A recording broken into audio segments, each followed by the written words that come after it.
Welcome to the world of stand-up. Scott Orison, or I guess you don't like that name. You like your actual government name now is Red Suit Realtor. Is that the case? Red Suit Realtor. So we just call you Red Red Sooty, and it's everybody knows? Yeah, you can call me whatever you want. Just call me when it's time to sell your house, right? Oh, dude. You like that? Right out the gate, man. Love it. I've had people call me like the Red Slut Realtor. They'll see the sign there. And they clearly can't read, which is cool for them, you know? Red Slut, huh? Whatever, dude. Of all the colors to associate with slut, I think red's the most, like, erotic. Risque. It's risque. I like it. Well, thanks for coming on the show, man. I'm excited. Yeah, dude. We got to give a shout out our mutual friend Keith Yackey. Keith, bro, he's coming at you. Look at the thigh meat on this, my man. I don't know. I mean, I know he has some short shorts, but We're gonna throw the gauntlet here. What's up, Keith? We're gonna see Keith soon, and have this conversation about thighs. I guess that sounds really awkward to say that out loud. You know who wears short shorts? Clearly, you do. Yeah. Yeah. I find myself every now and then. In the wintertime, you got the stones to pull it off. I don't. I wouldn't. I can't do shorts in the wintertime. See, I'm kind of a shorts guy in general. So Okay. going to the red suit like across the board almost every day has been tough. But we just got to mix it up. So you legit wear that every day? Pretty much every day. Okay. Yeah. One of my coach's mentors just said, hey, be your brand. And so I'm like, okay, cool. I asked the wife, I'm like, it was actually my daughter that came up with the name. Okay. I saw a red suit. And I said, that'd be fun to wear to a Utah football game and kind of troll like the Oregon fans and just sit in the center and stuff. I've done it at BYU. Yeah. And then all of a sudden, my daughter, she was, I think, 8 at the time. She looks up at me. I just got my real estate license because I flip homes. That's my jam, 15 years. Yeah. Got my license a few years ago. She looks up. She's like, Dad, you're the Red Suit Realtor. I was like, honey? I looked at her because it's a full-time commitment. And she gave me, she's like, that's actually brilliant. Now, if it was my idea, she'd be like, no, you can't do it. Do you have like a red car? Is it all red everything? Or just You know the suit? what? That's where I'm kind of a fraud, I guess. My car is not red. Well, you're not the red car realtor, so there's no fraud there. You're the yeah. red suit guy. I've been looking at some trucks that are like bright red. So we're working on it. Dude, well, first of all, congrats on the commitment to that. That's a big deal. Like, truly, like, I'm not joking at all. Like, that's a big deal to live your brand like that. Because let's be real, there's probably some days you're like, man, I'd love a black hoodie. Yeah. Well, and it's like the thing is now when I go out in town, if I'm not wearing my red suit, I always have to have some sort of red, like red suit hats, branding shirts, the color red. But when I don't wear it, they're like, dude, where's your, you know what I mean? And now I know it's like, hey, the branding's working. But yeah, my coach just said, be your brand. I think it was Waylon that said his biggest fear is he did that on one of the shootings and he wasn't wearing some lions, not sheep stuff. And it got millions and millions and millions of views. And he's like, man, I wish I would have been wearing that. And so I was like, cool. Red Suit Realtor, here we go. I can wear this to weddings. It doesn't matter. I wear a red suit. I've got like 10 of them and they're all different for different occasions, things like that. I'm really in this moment, I'm feeling a little bit of regret because I have one of the dopest blue suits. Like, we're talking full vest, like it's tailored, it's a custom suit that's to my body. I look like a boss in this thing. I should have worn it just to juxtapose the red versus the blue, and I didn't. You should have. I should have. I looked up the Blue Suit Realtor on Instagram. Is that a guy? He's out there. So we were going to do like red versus blue. So I trolled him a little bit. Yeah. Still hasn't responded to me. That's because he's blue. He's weak, man. Soft. He's that BYU blue, you know what I mean? He's actually an Oregon fan. And so I was at a Utah-Oregon Pac-12 championship game last year in my red suit, and I flashed it right in front of Oregon. I sent him a photo, and he just hasn't responded to it yet. He's soft, man. But that would be fun to have a little, next time. No, dude, for sure. I mean, I don't have the shorts. I'm just, my pants go all the way to the ankle, and so you're going to have that leg up literally on me, but we'll be okay. I'll wear pants next time. Well, you don't have to, dude. No, don't you dare! Don't you go freaking soft and simping on me for the fucking shorts. I mean, these are just pure white. Like, no, it's like, dude, get your sunglasses on, dude. I just realized this too. You and I are both wearing rainy specials, man. There we go. You know it. Oh yeah, dude. You know it. Are they not the best? Dude, Rainy's great, dude. He he came through with these, man. I wanted a pair of Vans that were Louis Vuitton, and he's like, I got you, bro. So this was Flint. You know Ryan Flint? Of course. Ryan He's Flint been on my show. Is awesome. And basically he does my commercial stuff for me. Okay. And he said, I got something for you. We did the $100 dinner thing. We had about 100 people. And he's like, I got you a gift. And literally this was probably one of the best gifts I've ever received. And then through that, I got to know Ray. It's crazy how everybody knows each other. Everyone knows each other. Yeah. You just don't screw anyone over, and everyone knows each other. And it's just crazy how small of a world it really is, you know? Especially here in Utah, they call it Small Lake City for a reason, man. Yeah. Everybody knows everybody. Well, yeah. So tell me about before we started recording, you've started creating these these community gatherings where you have meetups and whatnot, and they have somewhat of if I understand correctly, they have a real estate sort of spin, but there's a lot more benefit than just learning about real estate with your meetups. What are you doing with that? Tell me. Yeah. So real estate's just the excuse for us to gather. I mean, everyone's impacted by real estate some way, some form, some fashion. Maybe they've renovated a home, maybe they flipped a home, maybe they have rental properties, maybe that's how they get tax savings, all sorts of stuff. Me and my wife, we got married in a home in California about 10 years ago, and we moved to Utah. I don't know why, but we're here. We love it here. But anyway, a squatter moved into the property, didn't pay rent. I actually ended up losing the home that me and my wife got married to in that house. Wow. That sucked. It's a great way to start off a marriage. Yeah. Wow. I mean, I had equity in it, but California has crazy squatter laws where people can literally live in your property. Later, somebody said, you were supposed to hire a squatter to squat on top of the squatter. That would have got him out. I'm like, dang it. Why didn't I think of that? The idea that is something that is defensively thought of as a strategy, that means those laws suck, dude. That's so bad. They're the worst. I just won't invest in California. I've thought about buying in Huntington and stuff, but I'm like, I don't want to have a beach rental. And all of a sudden a squatter's in there and I can't get them out. And so ultimately I lost it. And 10 years ago, I was making my mortgage payments here from a credit card. I was literally borrowing money from a credit card to make those. And that sucked because had I had better advice back then, that wouldn't have happened to me. Right. And so I think these experiences have led me to start different groups of, gosh, I bet other people are going through that. And then I've dealt with contractors that have screwed me over, and I've been flipping homes forever. And I still get people that take advantage of me. And I'm like, if that's happening to me and I've got experience, what's happening to the old single mom or the dear sweet grandma that's getting taken advantage of by these contractors? And so we started putting together these meetups. And literally we're inviting contractors, wholesalers that find deals, we'll find hard money lenders, anything real estate is there. So you could literally come to our meetup and meet electrician, a tile guy, and you could walk out of that meeting not only having a real estate deal, but flip a home. And people literally will come to our rooms, and 2 months later, they've completed a renovation. I'll sell their property for them, and they'll make 30, 40, 50 grand on a flip. It's crazy. But it's all about a community of experts, and that's kind of what we're creating. And now people from out of state are like, man, I wish I could come to your meetup, but I can't come to Utah. So we're actually building kind of an online platform. It's like Craigslist, Angie's List, and the Red Suit Realtor had a baby where literally somebody could go on there and say, hey, I need an electrician, I need a contractor. And they literally just click on it and they have a whole bunch of experts that they can choose from.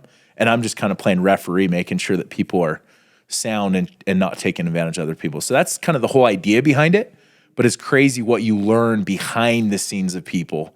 They just need somebody that can fight for them. Right. And that's kind of what we've seen with the meetups that we've done. That's cool. How long have you been doing them?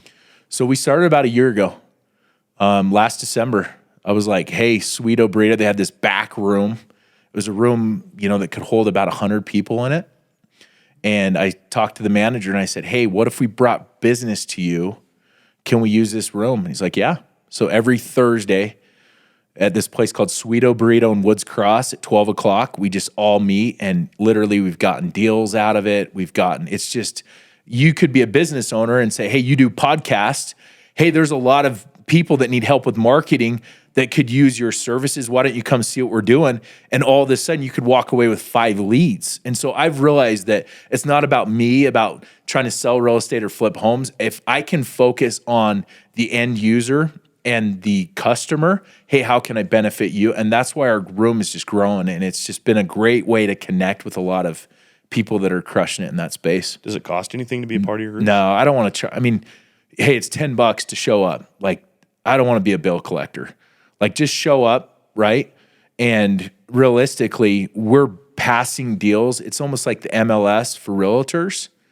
We're creating our own for investors, where we're feeding each other's families instead of the rest of the world's families. And so it's like, if you're a painter, show up to the meetup, here's all these referrals. So I'm just giving referrals to all these businesses like crazy, and they love it. And then they're bringing their people, and we're going like crazy. Do you have an actual like directory of these people that could be used or distributed, where we can know they're Red Suit approved or whatever? Like, this guy's my guy. And so that's what we're working on. Okay. We're literally going to have a website that literally people can go on there, and they'll have preferred experts, all these referrals. And then it's like, hey, there's 7 different experts. You choose what works best for you, because maybe you need to paint your commercial building. That's different than a residential building, right? But you're a big boy. Interview, but we'll teach you how to interview the right people. Because I've realized every time I've done real estate deals where I hired a contractor, you give up the control. You give them the money, the control. If their subs don't show up or they don't pay their subs, then you're screwed. Whereas if you're the one that's kind of the sub on top of it and you're managing the subs, you have all the control. The sub doesn't do a good job, you don't pay him. But if you paid that contractor money, that's happened to me where I've had liens. I've given contractors, I gave a contractor over $167,000, and he didn't pay a lot of the subs. And literally, I'm not even joking, last year at Christmas time, I had a guy show up at my front door. My little kid answered the door. You've been served, because I gave him all this money and he didn't pay the subcontractors. And so then the subs sued you? The subs can put a lien on my house, not on the contractor. Wow. It's kind of backwards how it's set up. Yeah, that's lame. So I'm basically double dipping. So this one project that was supposed to cost me $200 to renovate and holiday has cost me close to $500,000 by hiring the wrong person. And it's crazy. And so for me, I have a mission. It's not just about doing real estate, but it's making sure that same thing doesn't happen to somebody else. And that's kind of the motivation behind this meetup. And there's a lot of great, amazing people out there. And so it's a sorting business to find those people. And hey, you take care of the people, I'll give you so much stinking business. And that's kind of the name of the game. And that's how it's grown so fast. So we are doing kind of an online platform to teach people how to hire the right people, and there'll be a community of experts. I love that, man. I've got your book here, Suited for, where was looking at me? Where are we looking at? All of them. Suited for Real Estate Success, How to Invest, Negotiate, and Win Every Deal. Scott Orison. How long have you had this book? Appreciate the plug, man. I wrote it a year ago. Okay. So, Scott Orison, a husband, father, coach, investor, Amazon best-selling author, philanthropist, sports fanatic, and Utah's original Red Suit Realtor. Look at you, bro. Killing it. Trying to. Yeah. So what's the... since we're talking about your book, what do people get when they read this? The biggest thing, realistically, doesn't matter if you're flipping houses or flipping cars or flipping over cows. It's all about time management, and it's all about finding experts and surrounding yourself with experts and trusting people. And that's a hard thing to say from somebody that's gotten taken advantage of on a few big deals, to trust people. I think I saw somebody on Instagram that said, if you don't trust people, like even if, I guess he lost millions of dollars, but you have to learn to trust people. So Keith taught me this about 10 years ago, trust but verify. Yeah. Trust but verify. You just have to do better. And so every situation, you have to learn how to, you're an expert at one or two facets, but you have to surround yourself with people that crush it in their space. Like, I'll give you an example. This is the biggest mistake, and I talk about this in my book. Most people never figure out what an hour of time is worth to them.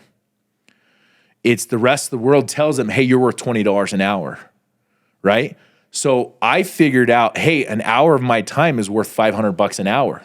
So if I'm trying to figure out how to become a plumber to save $50 an hour, where I could hire an expert for $50 an hour, that's a net of $450 of my time. So that's the biggest obstacle. And I talk a ton about time management systems in the book, of surrounding yourself with experts, people that you trust. I'm really good at finding deals and opportunities. That's where I make my money, not by becoming a contractor, if that makes sense. Sure. So I surround myself with the right people. So realistically, my book is a time management system of how to surround yourself with the right ingredients. You're the baker. Your job is to take the right ingredients and put them together. And in a nutshell, that's kind of the book in a general. My book writing coach said, write it for a 6th grade reading level. I said, that's perfect. So I'll be fine reading this thing. It's my vocabulary, dude. We're on the same page here. But that's the book in a nutshell, man. I can appreciate that a lot. That's one of the things I feel holds people back from their next level, whatever that level is for their life, is their willingness to outsource a part of the things that they're not good at and allow somebody else who's better in exchange for money be able to take that over for them. I was just telling Conan, our friend and my producer here, this week has been kind of a crazy week for me. My podcast business has grown a ton in the last several years.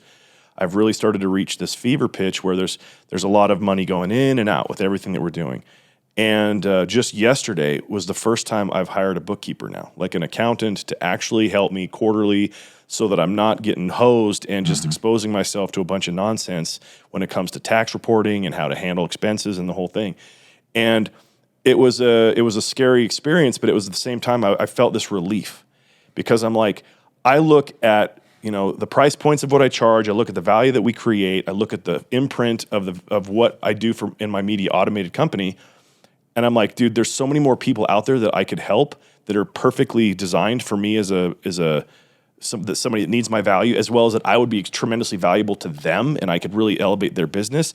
But I hadn't been ready in a business standpoint to take on more because there was all this like emotional kind of baggage with like the fear of like, wow, man, I don't want to have to pay all this. I don't want to do all this. I got to be better about my bookkeeping, and that's gone.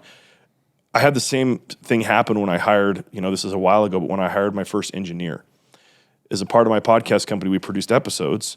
And so I was the one doing all the mixing before and doing everything and writing the copy and everything. And I would get to a point where I'm like, I am exhausted. Like I'm doing 20 episodes a week by myself while I'm trying to bring on new business and have this and just build this. And I'm like, psychologically, subconsciously, I didn't want it to grow because that meant I had more work. I didn't want more work. And when I hired my first guy, and I started to be able to work on my business as opposed to in my business, it was a game changer. Boom. And so what you're doing is it's kind of cool because I see it kind of on the outside. It's like, come get access to experts. But the underlying value for me is the encouragement to use an expert to the thing that you're not good at. And people can pay with time or they can pay with money. Yep. And choose your poison because basically you're going to wait and you're going to fuck it up a bunch if you pay with your time. Or you can just shorten that, pay some money, have an expert come help you. Next thing you know, bingo. It's peace of mind is really what you're paying for. Yeah. I get these flippers that come to our meetup and they're handyman. The problem that they have though is they're like, well, I can do that myself for way cheaper than hiring somebody. Well, 3 months into the project, they're like, this sucks. It's just another job. Yeah, I made 20 grand. Yeah, but you could have just gone out and worked for somebody else. Why not hire somebody to do it in a month and save all that interest that you normally would be paying and go find 3 or 4 or 5 deals to do it at the exact same time? And that's the biggest problem that we have. We're creatures of habit. And to have a coach and a mentor saying, knock it off. The same thing with Conan. Conan's my videographer as well, and he's really, really good at it. So I let him do what he's really good at. Let me go find the deals. Let me be the connector. Let me put together the deals. Let me list the properties. But Conan can go do the videography instead of me trying to figure all this other stuff out. I just want to know enough about it to understand how to hire the right people. Right. You don't want to be too naive with it where you don't know anything about taxes and then somebody comes in here. But the whole concept across the board is we have tax experts that literally dive through the tax code. It's close to like 80, 90,000 pages long. I'm not going to search through all those pages to figure that out. I'm going to hire a really good guy that works with a lot of other real estate experts, and they're bringing me deals and tax incentives and trade-offs with all these things I didn't even know existed, but that's what they do every second of the day. Yeah. Hey, tell me what the best deductions are. I'm in, right? And so that's the name of the game. And it's hard though, because you have to let go of the control a little bit when you've done things a certain way for a certain amount of time, you have to trust people. Yeah. But there's a way to do it. I think as well, because I heard you say that, a handyman that's a flipper will say, I can do it for cheaper. I've seen actually less of that. I do see that, of course, a lot, especially in trades like that where it is a hands-on sort of thing. But I've seen it a lot more in the digital landscape when it comes to, there's almost an arrogance about, well, nobody can do it better than me. Mm-hmm. So I need to be the one to do it. I had that sort of hubris when I started, doing podcast stuff. Because I really started understanding sound and how to manipulate sound, how to take something that wasn't recorded that good and make it sound good, or something that was recorded great and make it sound phenomenal, and all the little ins and outs and the little intricacies of when you do different stuff. And I was like, oh, I'm the best. Nobody can touch me. And then when I hired it out and I, hired my first guy and teaching him, it's funny because he now has that hubris. Yep. It's hilarious. He's like, dude, I'm better than you. And I'm like, no, you're not. And then he'll have a problem, and he'll bring it to me with his tail between his legs, and I'll be like, and it's done. He's like, but that's what you want, though. You want somebody that has that mindset. But well, as an employee, yes, but you can't like that mindset as an entrepreneur will kill you. Yes, because if you're like, dude, nobody can do it better than me. So I'm gonna involve myself in this like literal exchange of time, just for the hubris of being the guy that did it. Like at this point, I used to kind of banter more back and forth with that sort of idea in my head. And it's like now I'm more like, oh, I don't care. Yep. No, you're better. Yeah, you do it. Fine. You're better than me. I'll pay you to do it. Awesome. And sometimes I'm still better, but I don't want to do it. Yeah. It's taxing. Yeah. It's like bandwidth is real. Like how much you focus on, especially if a guy like you. So you're a community leader. You're creating a tribe. You are obviously an entrepreneur and in real estate, and there's several different hats that you wear in that. I mean, like, dude, I don't even know, but I'm willing to bet that you have several different trains of thought that you have to handle in sync. And if you're worried about a bunch of little nitpicky shit, it's going to drown you. You're going to sabotage yourself because you won't like it. And next thing you know, you're losing deals and things are going bad. And it's not that you actually wanted to lose the deal or wanted the things to go bad. It's just that we subconsciously sabotage ourselves because we don't like the work. Yep. Well, and if you think about it, it's all about, we talk about family. Hey, I'm doing this for my family. It's like, are you?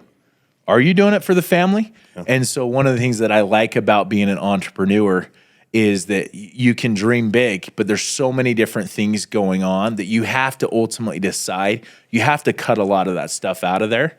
That you normally would do, and you just hire that out. You find the right people. You build a tribe of experts with you.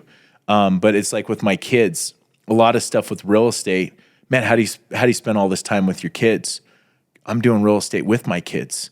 I'm able to teach them how to market and brand themselves and how to be uncomfortable. But when I'm out looking at properties, I'm with my kids. Hey, come along with me. Hey, I'm doing an open house. I'll have my son out on a street corner in a red suit. Hey, here's $30 an hour. Go get uncomfortable. He's stoked out of his mind. $30 or $20 or whatever. I'll negotiate with him. I talk about that in the book, right? My daughter, she's the best. She's like, I want $100. I want paid vacation. I want all this stuff. I'm like, hey, I'll take my son here, right? But my point being is how do you take everything in the world? I was my youngest. He might have ADD. I think he does. And while I was there, the psychiatrist or doctor, whoever it was, he looks up at me. He's like, hey, I don't know if you know this, but you have ADHD too. And I'm like, cool. I guess I have it. But you see that with a lot of entrepreneurs. There's so many different moving parts to be able to just make a quick text with people that you trust. Hey, I've got this issue here. Can you help me out here? And boom, then you can do 50 things at once instead of trying to figure out something that you suck at and you're going to mess it up anyway. That's like the name of the game, right? Figure out what you're really good at and spend 90% of your time doing that. And the rest of the time, you're just managing the managers.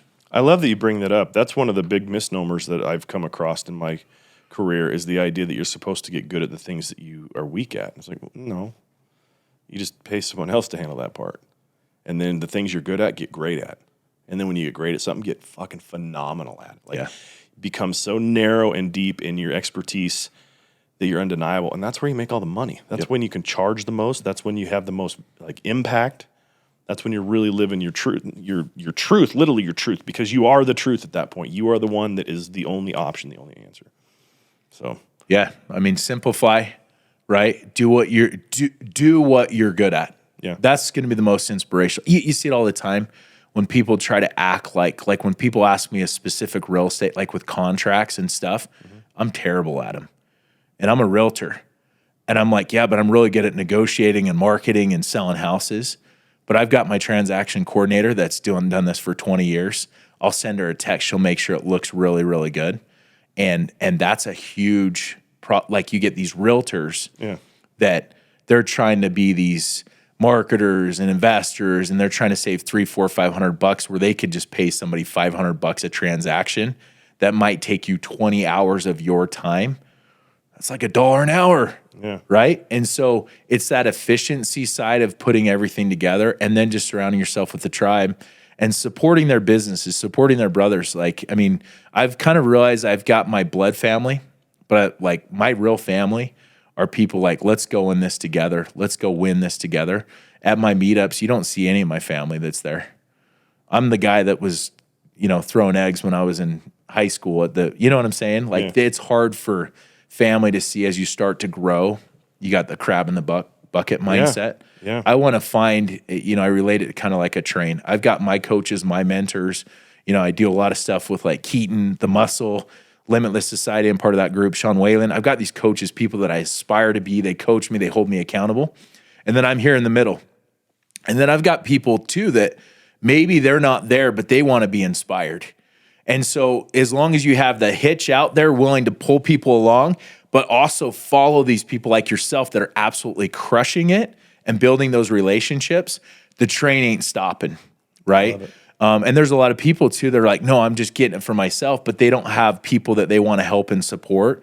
They'll never win. They'll just ultimately be dead weight. And so building that community of a train, I've realized that as you've had people that have helped you out, it's our duty to help other people that want what we want, but it's all about finding that mindset. I don't care what they have. What's their mindset?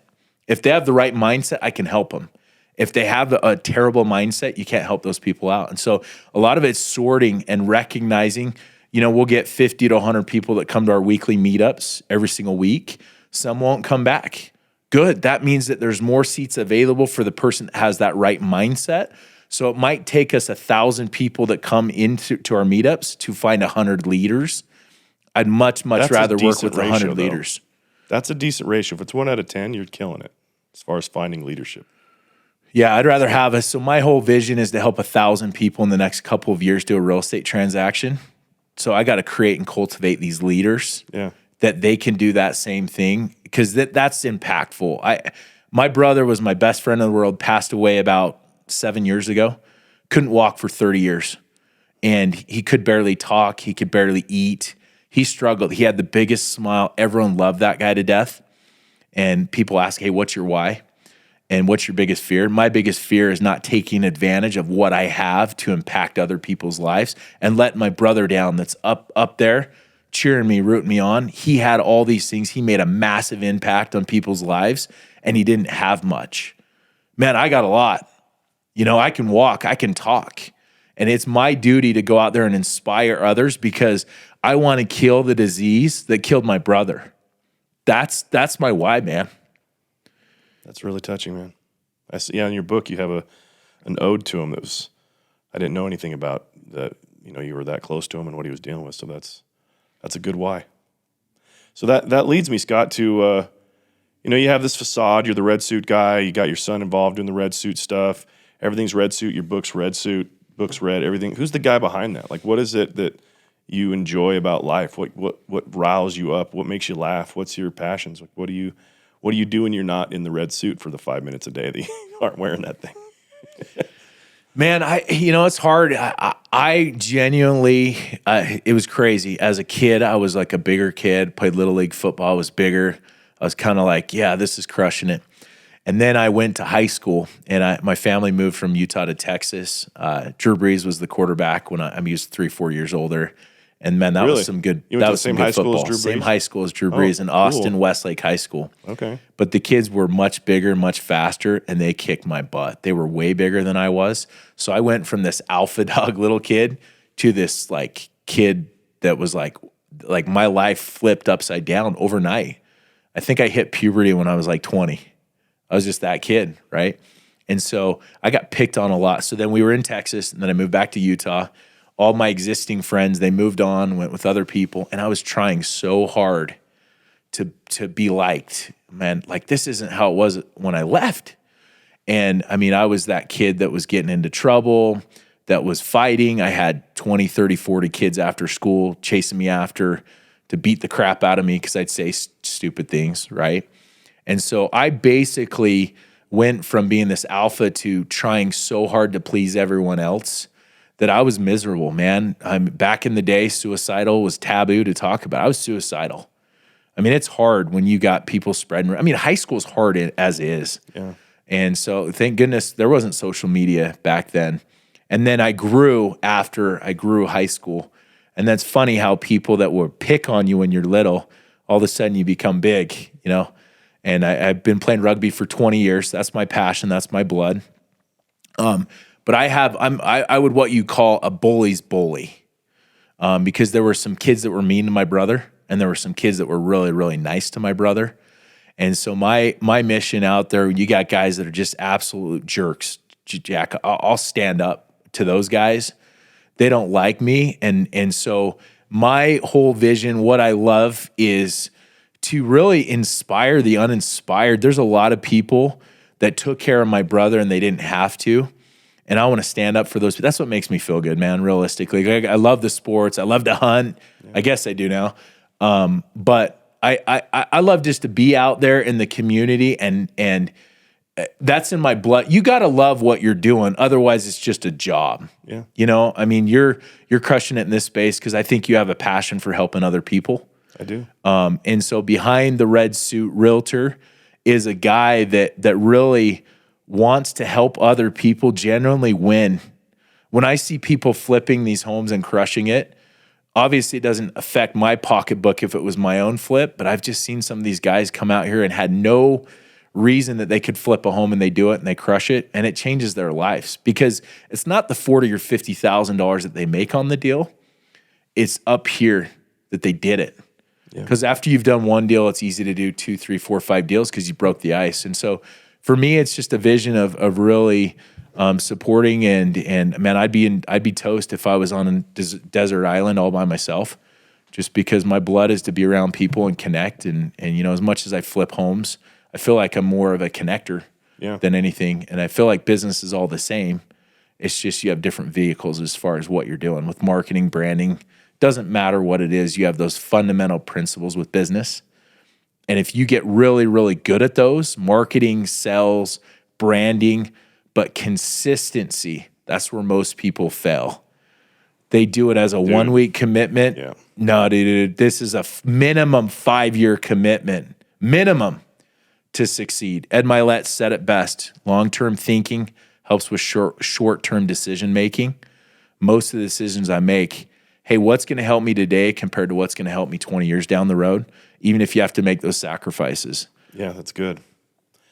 Ed's got a lot of those nuggets. He has a phrase called blissfully dissatisfied that I've always attached to because it's the idea of being so grateful for what you have, but knowing that there's more. So I'm thankful for everything, but I'm going for it. And when I get there, I'll be thankful for that too. And I'll be thankful for the journey.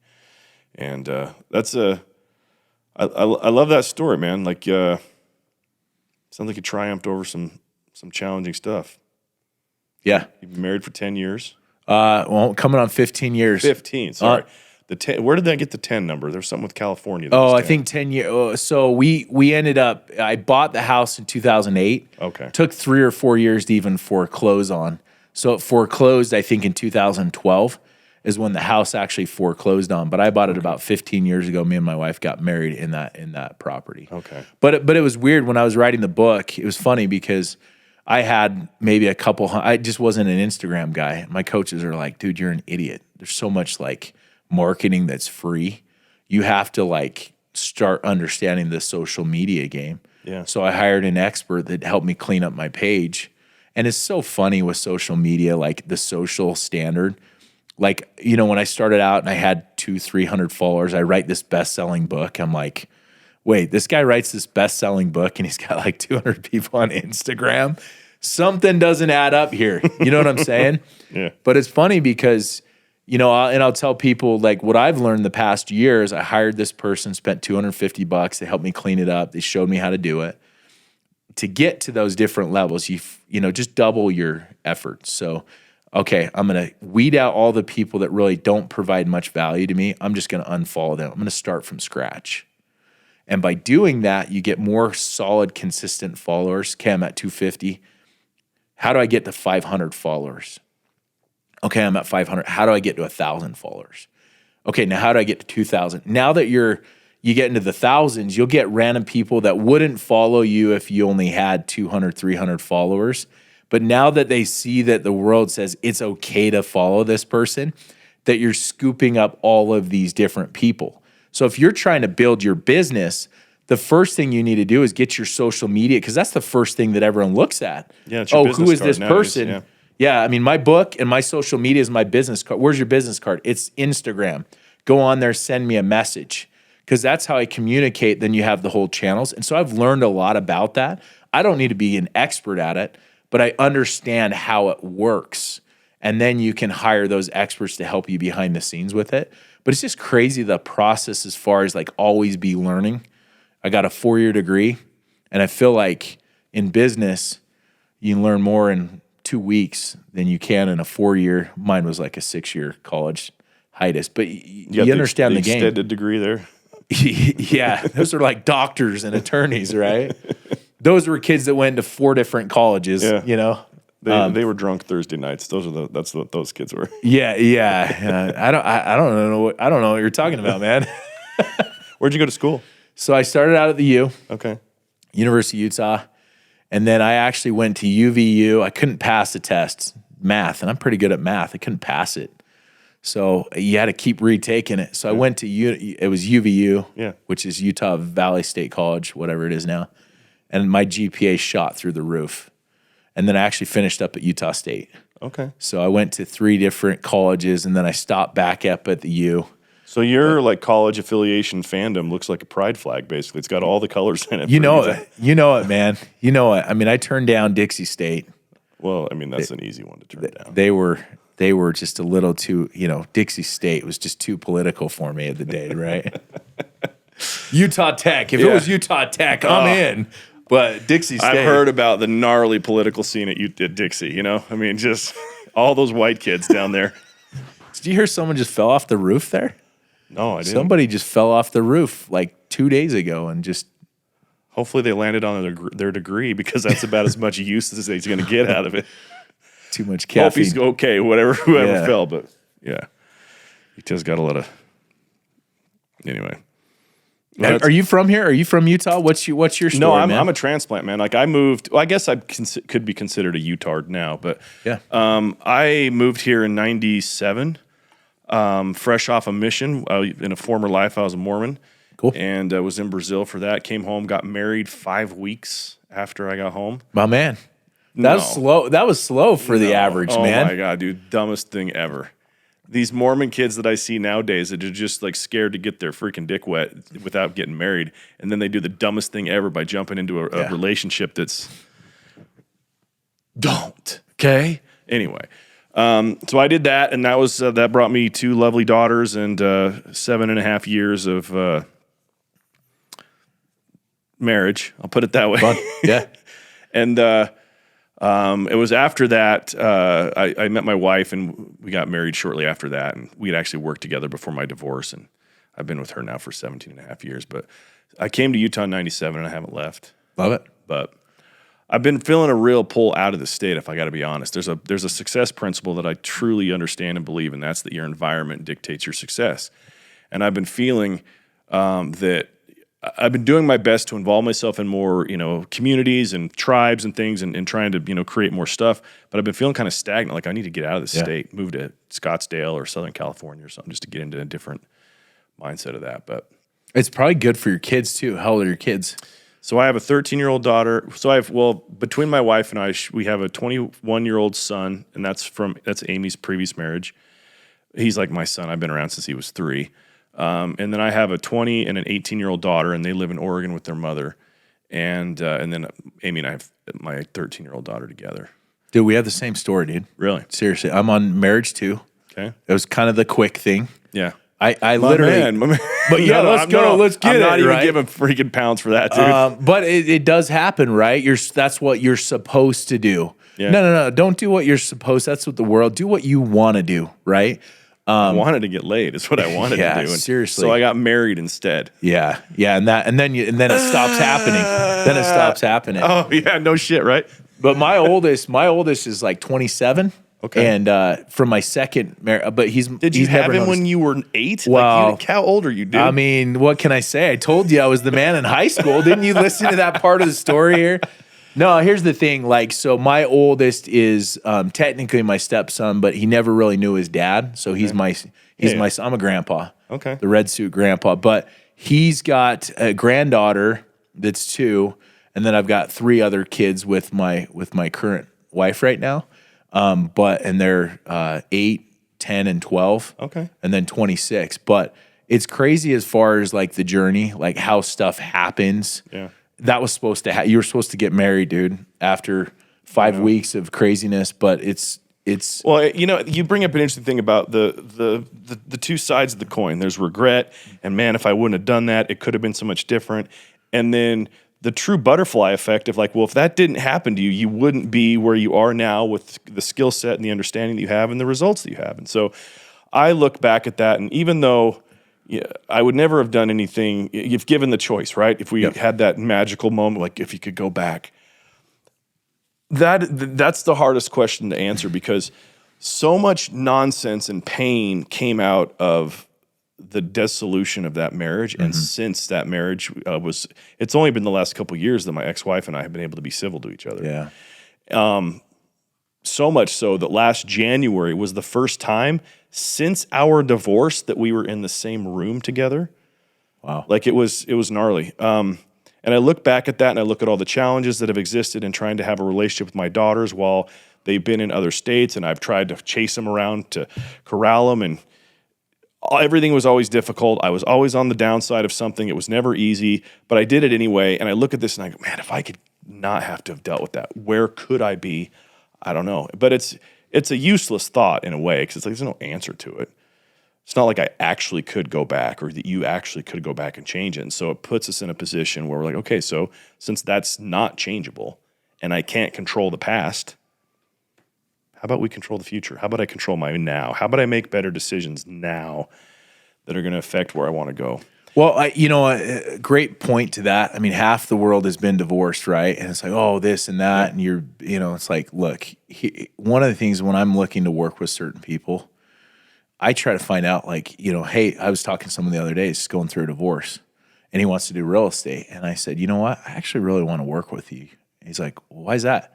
I said, because you just went through, it sounds like a really tough divorce with kids and all that stuff, but you haven't said really one bad thing about that person.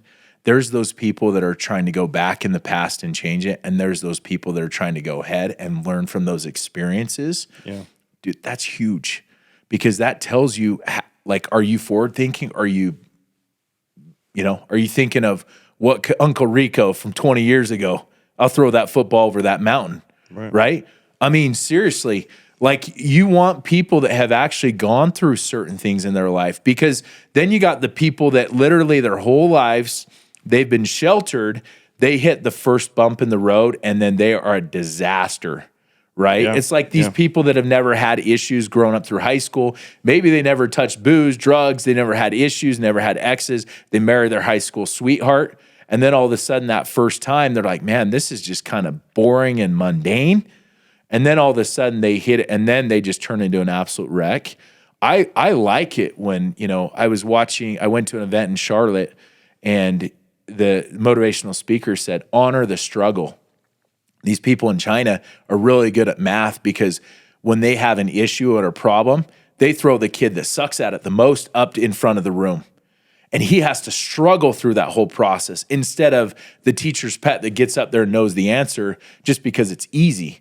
And like honoring the struggle, like we've all had bad issues and bad times, but what are you carrying on your shoulder? All of those trauma, all those other issues, or are you carrying, hey, I got taken advantage of $160,000 by a contractor.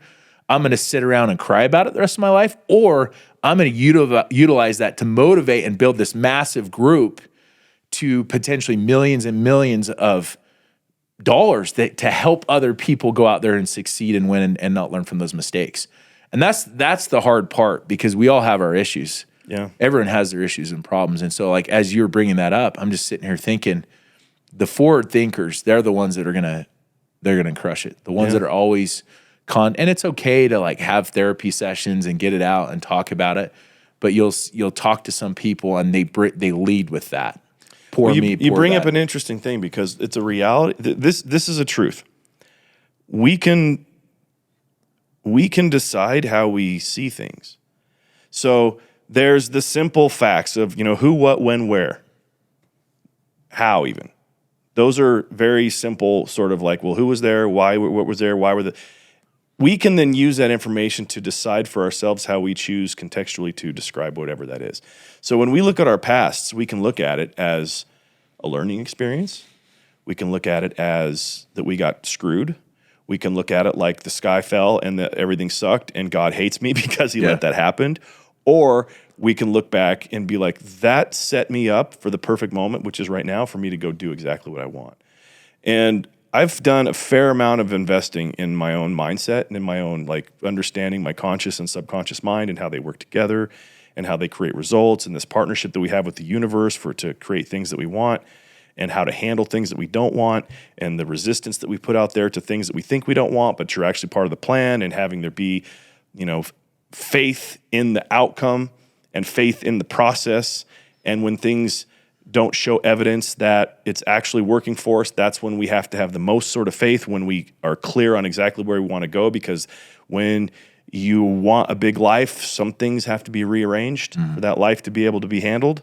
And that includes some clearing out, that includes some demolition, it includes some swing and wrecking balls and things that happen, and you just got to kind of go with it. So I've come to the terms as in every moment, I've even started to get really deliberate with how I use the words easy versus hard. Yeah. It's like if you decide something that's hard before you've gone through it, you're basically consigning yourself to a difficult experience. But if you can say that it's, it's going to happen easily, it doesn't mean it won't have, little pricks and different like uncomfortable things, but like it can be way easier. And that was one of the things that I learned, especially in relationship too. I've done a lot of life coaching over the years for different people. And before I got into podcasting, that was what I did, is more business consulting and life coaching. And I would have these people that would show up that had problems in their relationship, and they would tell me what was going on in their relationship, and they were already deciding that certain things were bad. Yeah. And the decision to see it that way was their downfall. I'm like, well, how about you reverse that? There's that whole kind of, and when people dive in and learn about the law of attraction, it's a flipping of the script when it comes to what you have versus what you can become. And instead of, it being that, well, if I only had this, I could then do this, and then I would be this, you flip and go, I decide that this is who I am. I'm being this. So if I'm being a good partner, I then know, okay, so what does a good partner then do? If I am a good partner, I'm a good business person, I'm a good comedian, I'm a good realtor, whatever. What are the actions then that are taken by somebody that is that? Here's my list of actions. Tick, tick, tick, tick. You do those things. And then naturally it produces the result of what the having would be by doing that, whether it's money or connection or health or whatever you're devoting that to. And that's been something that I like to talk about a lot, because you are what you are, and you get to decide that. Now, even if there's no evidence that you are that, like if you don't have $1 million and you say to yourself, I am a millionaire, okay, well, if you were to take out the millionaire, the $1 million part of the millionaire, what are the other characteristics that millionaires have? They're good with their money. They have a great relationship with their money. They know how to, like, they involve the right people. They have great opportunity. There's this whole list, and it's like when you do all those other things, and all of a sudden the money part comes, and then everything you decided about yourself being that is real. And that's, I want people to understand that, because we have far more control and power over what our lives are than we even know. Oh, it's huge. Huge. We're the captain. Yep. Like, it's not even like, even when you get into like religious things, it's like, no, it's not that God is the captain. God's the co-pilot. God's like, hey, if you want to go there, you might want to, like the GPS, like you might want to take this. Oh, you missed that corner. Well, I guess we're going to reroute you. Like, but you're still the one driving. I've always felt some sort of, I'd be curious to get your opinion about this, because I've always felt this little bit of a disconnect. I don't understand. I'll just say it. I don't understand the idea of God's will, because if we are, it seems like a mislabel of what we could become ourselves. So like if we decide something that's benevolent and has, good intentions, and it blesses us and blesses our lives of our family and everything, whether it's money or wealth or health or whatever it is, we decide that that's the thing, and there's no reason why we shouldn't have it. None. And we do the efforts foot in front of the other to go towards that. The idea that God would want to derail you from that, I don't understand that. Unless it's the derail when he realizes that, oh, that's cute. We're going way there. And so it's better than what you wanted. I don't know. What's your take on that? I think the more that's given to us, the more is expected out of us. You got some people that are talented. Sure. And I feel like God's going to give us some harder stuff to go through. He really wants to see kind of what we're made of. And I think it just goes back to that long-term thinking, right? That most of us have a tough time. What if he already knows what we're made of, though? But he's got so many of his children out there that you are an instrumental piece. They need to see you going through that stuff, because you are going to inspire so many other people. Okay, so it's not just about. Okay, so what if it is? We're going deep here. I like this. What if it is that, but it's not that, and it's not that God needs to see it, but that you do. You need to see yourself go through that. And oftentimes we put ourselves through pain and suffering to earn some sort of reward, not because it's required by God, but because we didn't have the worthiness and the understanding of our own abilities to accept it. And so we have an ante. Yeah. I got to buy into this, and it's through a couple years of shit. And once I pay for that couple years of crap, then I'm okay to have it. When God's up there going like, all right, if you say so, I'll give it to you now if you want it. But it's about our awareness, about our divinity and what we're capable of, as opposed to some spirit in the sky that's trying to direct traffic for us.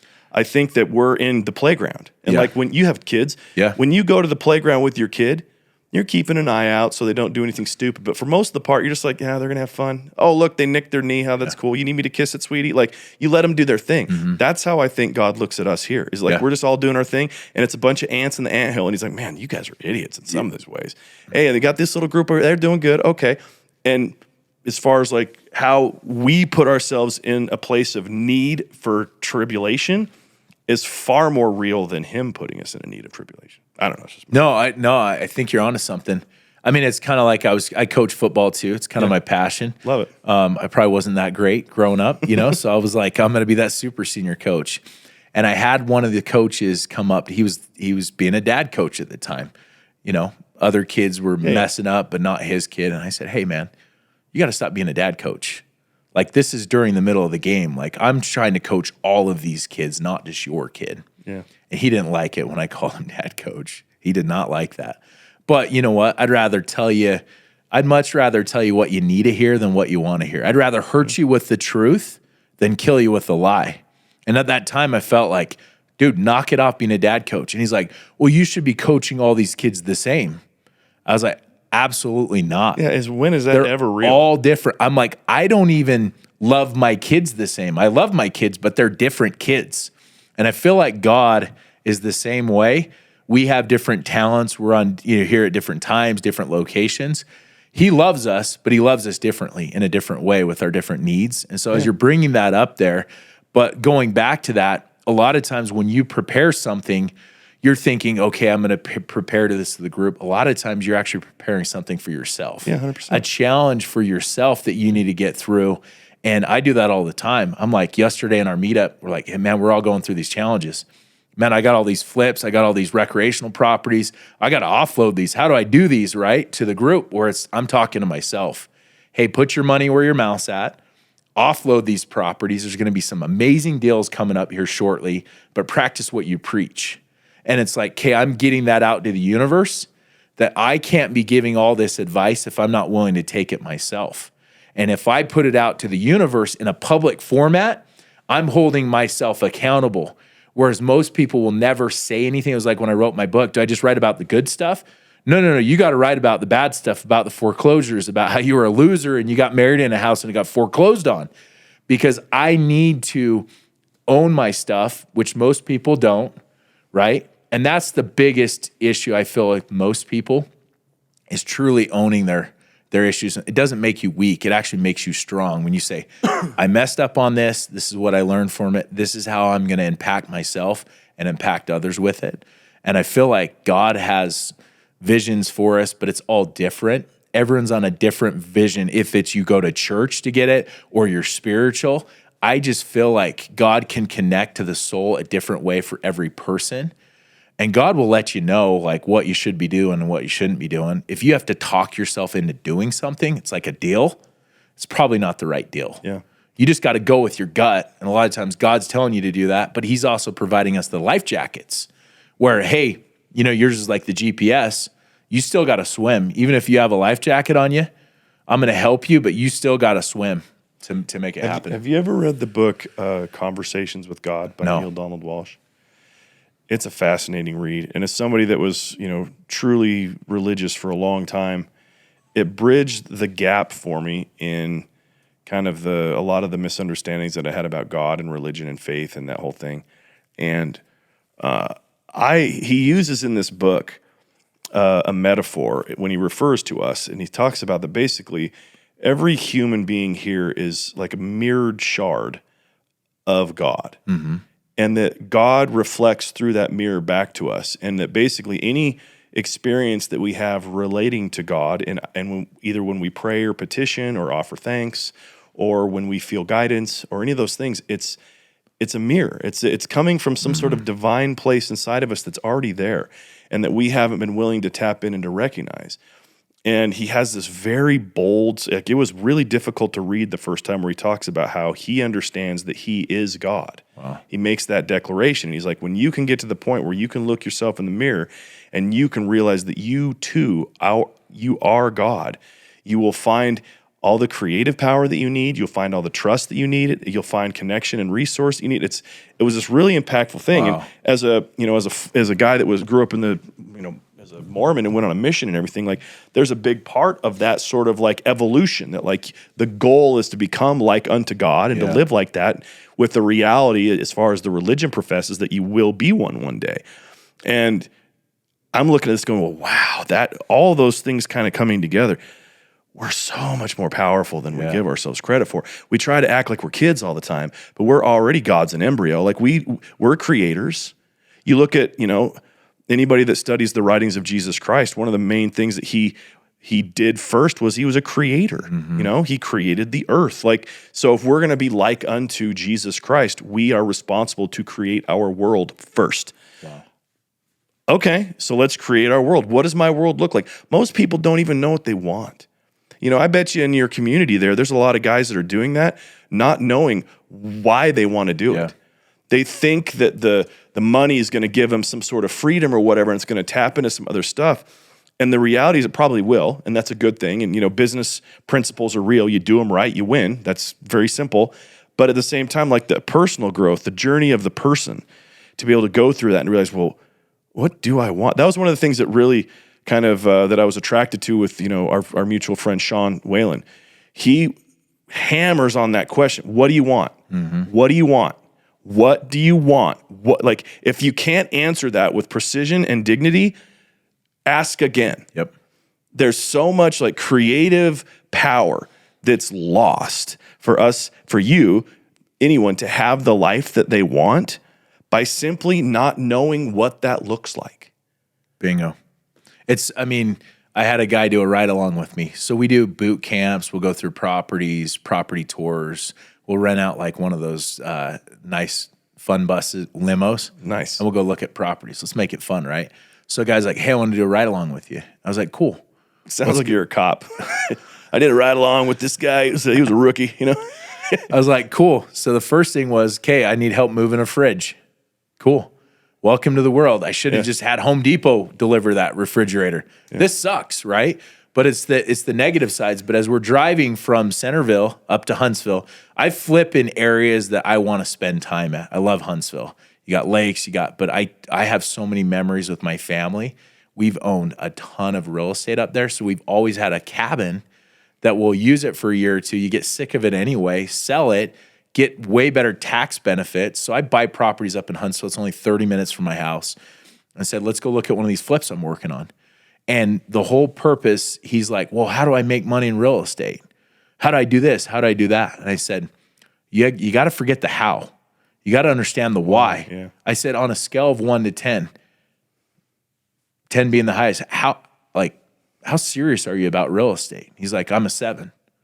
I'm like, I can't help you. I can't help you. You got the comfort. You got your wife's working, you're doing this. I can't help you.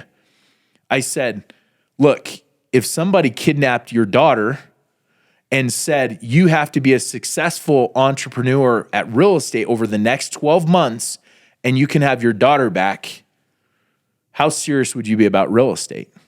It's like, I'd be a 10. I said, why? He's like, well, because I want to save my daughters. And I said, until you figure that out of what you're doing, go find something else to do. Yeah. You have to have that passion, that drive, where literally your life depends on it.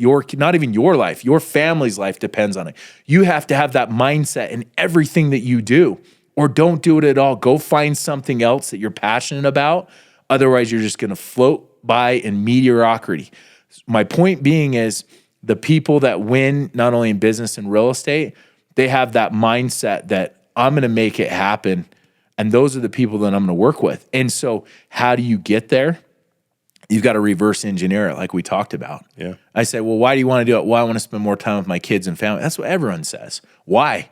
And you have to dive into it. And so realistically, to be a good real estate investor, a podcast, whatever it is, you have to literally spend the first few weeks, months really diving into why people make actions and why they do certain things. And when you figure that out, once you figure that out, then it's easy to figure out the how.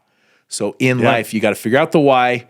Once you got the why dialed in, truly, the how is the easy part. Well, I would add, then you got to know the what.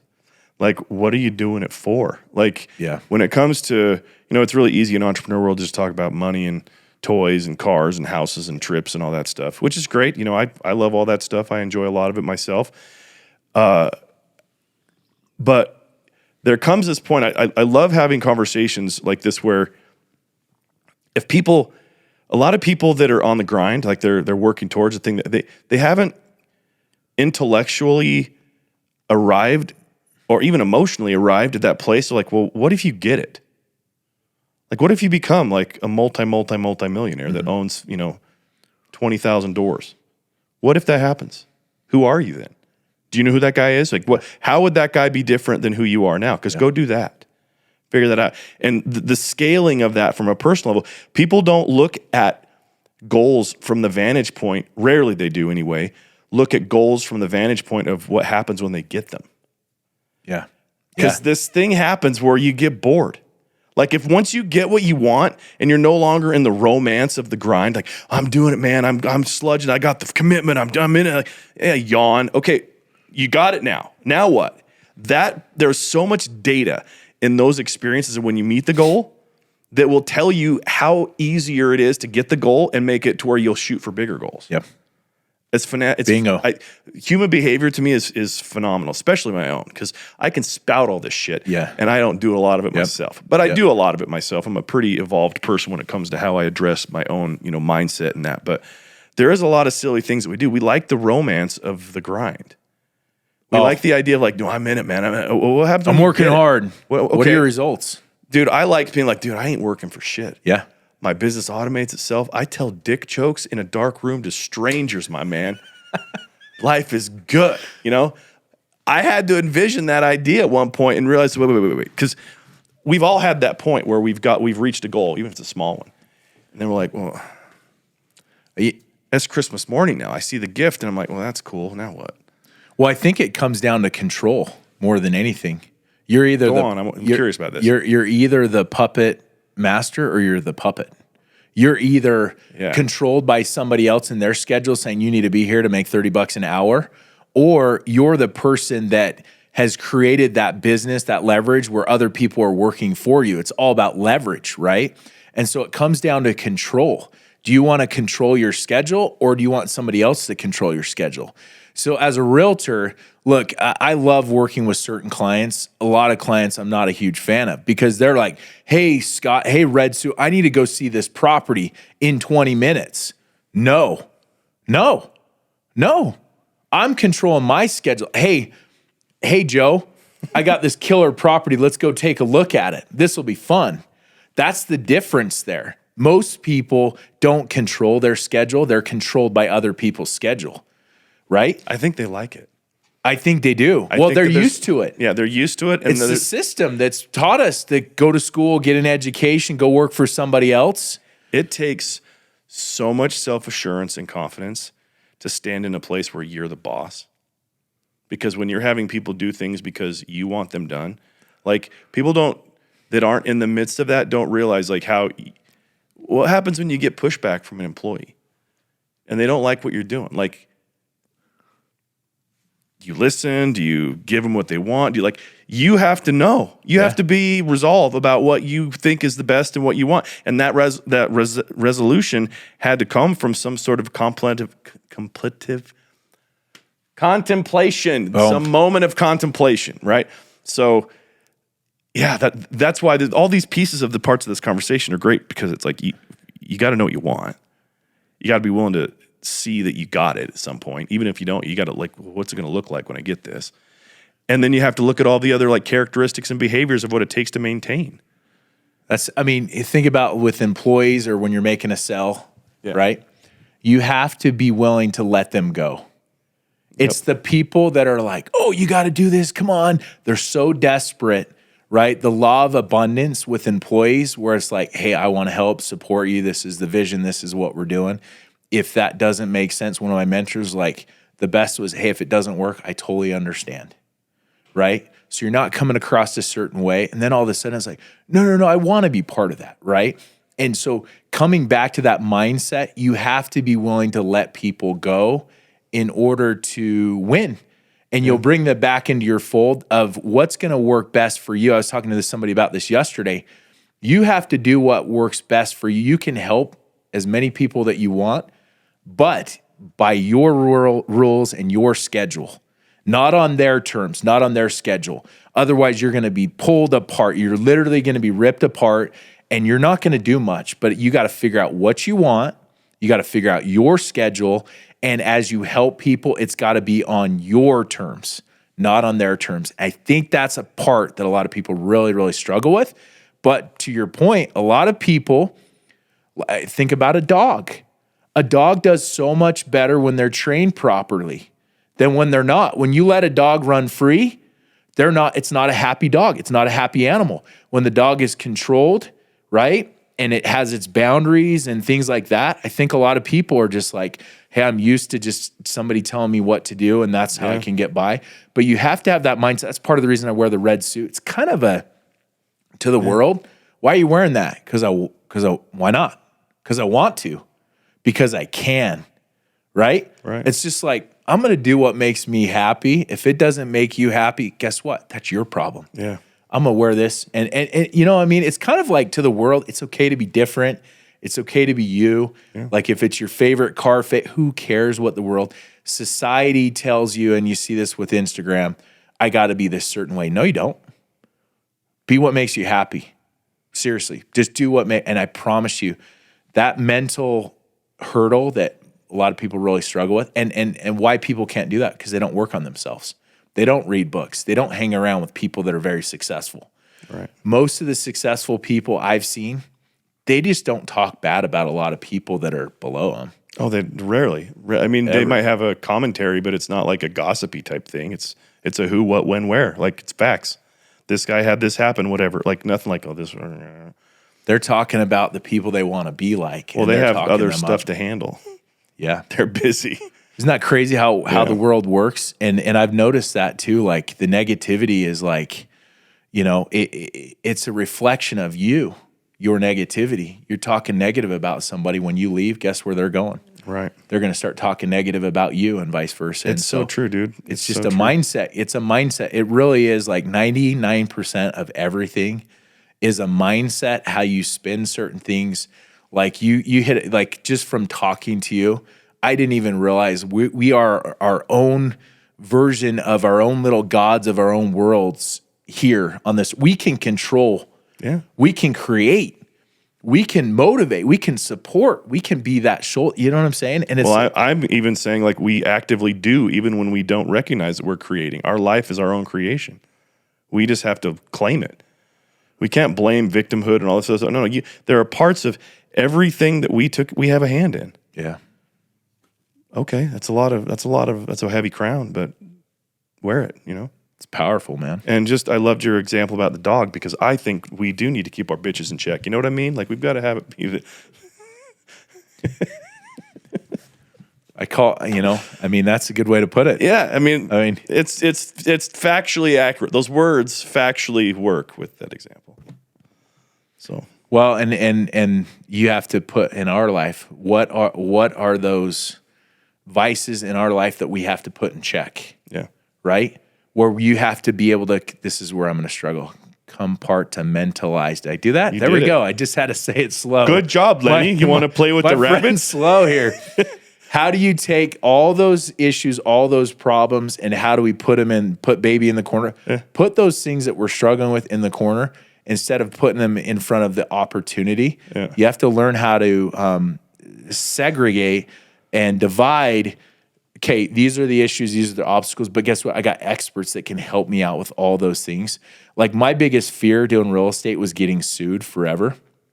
And then all of a sudden, all these liens and all these other things show up. And then I'm like, all I got to do is just hire a really good real estate attorney and they can handle that. And then I'm like, man, if you haven't been sued in real estate, it's probably because you haven't done anything. And then I'm like, okay, it's not that big of a deal. And then how many opportunities have I lost out on because I was afraid that if I did this, something was going to happen, as opposed to, hey, I want to get sued because that means I'm actually doing something. And then I just have an expert take care of it because I did 20 deals instead of maybe doing one deal because I was afraid of doing something. And I think in our lives too, you surround yourself with the right people that can handle all of those things, all those vices and whatnot, then you can really focus on what you're good at. Amen, brother. In the name of, I'm just kidding. I love that thought. That's a complete thought, man. Yes. I don't know if you were aware of this, but when we wrap up our show, we have a segment called Current Events where we talk some shit. Okay. Our guy Khan's going to give us some ideas, some news headlines and stuff, and we're going to banter back and forth about how much nonsense or funny it is, or poke holes in it, or whatever. It's a good time. So I love it. What you got? Fun. So the first one is the first congressman-elect from Generation Z said on Thursday that he was denied an apartment in Washington, D.C. over his really bad credit. So Maxwell Alejandro Frost is his name. He said that he ran up his credit running for Congress, and so he was denied an apartment in D.C. because of it. First of all, so this dude's saying that his bad credit's because he ran for Congress. Shut up, dude. Yeah. Shut up. It's all those lattes and Starbucks and shit, dude. You probably have the brand new MacBook. So Gen Z, what state is that? I'm not familiar. How many Congress people are out of that state? So he's from Florida. Oh, even better, dude. Yeah. Florida. His name's Alejandro what? Or Maxwell Alejandro Frost. Maxwell Alejandro Frost. Okay. Yeah, I call BS on that. It's as bad credits from running. See, that's where he got me. If a young person that has bad credit, I get it. Kids aren't taught about money. They get, student loans and they get credit cards super easy when they turn 18 and everything. I get that. That's the system. There's ways around that. Like I'm even somewhat sympathetic to that, because if you don't come from means and you don't have anybody around you to teach you how to use money, you can be an idiot. And I get a Louis belt now on credit. It's awesome. And you live in an apartment with, a futon in it. But trying to add that it was his run for Congress that made this the thing. Yeah. Sorry, bro. You're not buying it. I'm not buying it, You're dude. not buying it. You know how much lobbying money is out there for these guys trying to get, is he a Democrat or Republican? Democrat. Of course he is. So much money trying to get Dem seats. This guy could have had, everything. Yeah, I think he just, he needs to now use his power to create a system where he can be forgiven of his loans. He'll probably end up with 5 payday loan centers before it's all said and done. The guy that's got bad credit is going to figure out a way. He's a congressperson, so he's not that smart to go do the entrepreneur thing. He's going to try to get somebody else's money to do it, not actually earn it. That's my take. Anyway. You got to give him props for trying. He's in Congress, that running for Congress is. Do really people spend their own money running for Congress? I swear they just get a bunch of suckers that just give them money Well, they fundraise. There's all these rules about who and where you can get money from and everything. And no first timer that's getting into Congress. So the House of Representatives, there's a bunch in there as opposed to the Senate where there's only 100. So it's way easier to become a congressperson first. You have less power because there's more of you, but at the same time, there's tons of benefits available. You get put on committees and things, you get access. But I don't have how old's this guy? It doesn't say, but he looks really young. That's a picture of him. Yeah. See, and I don't have much sympathy for him because the best thing that ever happened to me was when I got foreclosed on that house in California because I had to learn how to do creative financing. Sure. So he just needs to figure out how to do a little bit more creative financing. He needs to go to Nancy Pelosi and then he'll be good to go. Means committee. Watch in a few years, this guy's going to be worth $50 million. Of course, he's in Congress now. That's how it works. Well, here's the trick: you just copy what they're doing in Congress. If you want to become wealthy, just copy the strategies of what they're doing in the tax code. Check this out. This is brilliant. I'll have to find this and share it with you. There's a website that a guy did where you can subscribe to it, where he follows daily all of the trades that Congress people make for stock.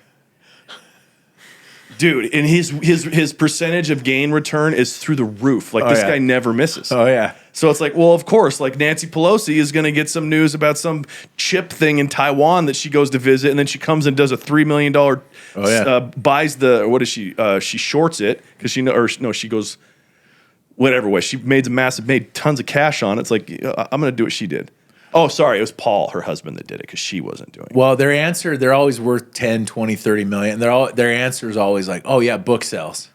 Book sales is how they made their wealth. Where they were making 150, 200,000. I'm like, how'd you make all this money here? I'm trying to figure out the math. Oh, book sales. Yeah. I think somebody's wife literally, who was it? Just barely. It might have been the president's wife that just wrote a book.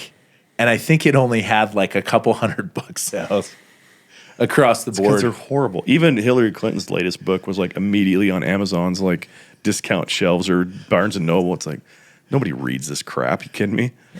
I don't need to hear how hard it was to be Hillary Clinton, You got to give him credit, right? No, I don't want to give him credit. Okay, don't give this guy credit. Well, we're talking about credit. No, that's his problem is he had too much credit. He had too much credit. He used it wrong. There we go. All right, what else you got, Con? Okay, next one. So woke Hollywood director James Cameron calls testosterone a toxin that must be expelled from the system. So Avatar director James Cameron has fully embraced the woke concept of toxic masculinity. Is that really a woke concept though? Everybody knows he's full of shit. Testosterone has. If you take testosterone out of a man's body, it screws everything. It screws everything up, man. I know after I had my cancer diagnosis and I was my testosterone levels were 125. I had high cholesterol because my body couldn't process the fats in my arteries. I had all sorts of issues with muscle mass. I had, headaches. Dude, you need tea. Yeah. This freaking simp, he needs to get a shot of tea in his ass. Yeah. So I had some buddies you got to do this. This will help you out. So I went in there to the doctor, Yeah. and he's like, "Hey, bro, you don't need any more testosterone. Oh, you were good? You're good. Like, you're way above levels. Like, slow it down. We need to give you some of the opposite there to like control you a little bit." So did you take puberty blockers? I don't know what I took. What's the other one called? Not testosterone, estrogen, whatever or it may be. HCG or whatever. But usually doctors are like, to get more business. I'm like, an honest doctor that's telling me to like tone it down on it. But that would have been fun, playing a little rugby with a little extra testosterone Well, yeah, dude. going on it. Well, that's the thing is that like I know because I'm still on replacement therapy for testosterone, and every time I do that shot, like it's a difference in my experience. Like I feel more like a dude. And I don't want to hit one woman. So like the whole toxic thing is nonsense. Just having testosterone in your body, being able to dude, that's another thing is that sort of article has a bunch of others around it where they talk about that basically it's so funny. They say that, if you're a gym rat that has less than 15% body fat, the likelihood of you being a Republican is through the roof. Oh, yeah. And I'm like, you want to know why? That's easy because conservative people feel and they understand what's called a meritocracy. You earn what you keep. Yeah. Wow. Wrong pipe, dude. Yeah. No, that's We're gonna be filming my stroke. This is great. well, this is good. Speaking of testosterone, man. But I don't have any balls in my mouth. Well, you want some bucked up, dude? That'll do the trick. Good. Yeah, I just feel that when it comes to accountability and testosterone, they have some level of this is fun. This is fun. Sorry, dude. For once I'm baffled, dude. I'm dying I usually here. have some wisecrack up, but I mean, feel like he might be dying. you all right, dude? I'm good. Yeah, I got a little bit of scratch in the throat and then a little bit of my saliva dropped down the back of it, and then I drank water and it just like made it super itchy. Not dead though. You're still looking good, Totally though, dude. good, though. Even when you got those little tears. I had something go down the wrong pipe. Tears, dude, not toxic right here. I Yeah. cry. This I cry, is good, dude. When I'm mean to women, I feel sympathetic, so I cry because I'm just a toxic man. That's a joke. I don't know when you look at me sometimes like, does this guy think I'm serious? I do it on purpose, man, dude. I got the poker face on, dude. You got me, dude. It works. I'm like, I don't know if that joke's gonna land with this guy. Let's see how it's working. Well, you had me on a couple that I was like, I'm sitting there guarded, Yeah. and then all of a sudden my guard went down. Like that was good. The dog one was good. Bitches be tripping, dude. You got to keep them in check. That was good. Okay. All right. So Last one. testosterone is good. James Cameron needs to STFU, as the kids type, and maybe get some tea himself. Says the guy married 5 times. Dude, that guy's been married and divorced 5 times. Yo, Jim, how about you don't tell me about how dudes are supposed to be, okay? Pick a wife. He's probably his next. You ever see these marriage counselors that have been married like 6-7 times? And you're like, I know how to help you because I've done everything I'm like, wrong. wait a minute here. Wait, what's going on here? Yeah. It was kind of like when the doctor like diagnosed me with like ADHD. Yeah. I was like, oh great, I just saved a couple $100 from an appointment, right? Thanks, Captain Obvious. Yeah. But then I just started digging in with his life. I'm like, oh, I have this. Yeah. I'm like, hey, tell me a little bit about yourself. You know what I mean? Going back on him. And it's crazy how a lot of people that like to give out a lot of advice, they like to extract things out of people. Yeah. They really, really struggle giving. Well, that's an advice. interesting concept where it's like, when is enough? When is too much? Too much. It's like I am fine to get advice from a guy who's been through a divorce. Yeah. If I'm going through a divorce and you've been there, I'll listen. If you drive race cars and you've hit the wall a couple times, I'll listen because you know how to avoid that. To a point. To a point. If you're like, after my 7th wife, like, bro, I don't think you follow your own advice, man. I had a good buddy, man, right after my first divorce. Well, my only divorce. That sounded a little awkward. I sound like this guy over here. After Well, you my did say your wife is your current wife, so who knows, man? Yeah, exactly. So after my divorce, I had a buddy of mine that got married right after, and he calls me. I just got divorced, and he's trying to figure stuff out. He's like, hey, I'm going through some hard times. I'm like, dude, why are you calling me, dude? Like, I just got divorced, bro. Is this what you're trying to do? And maybe that's what.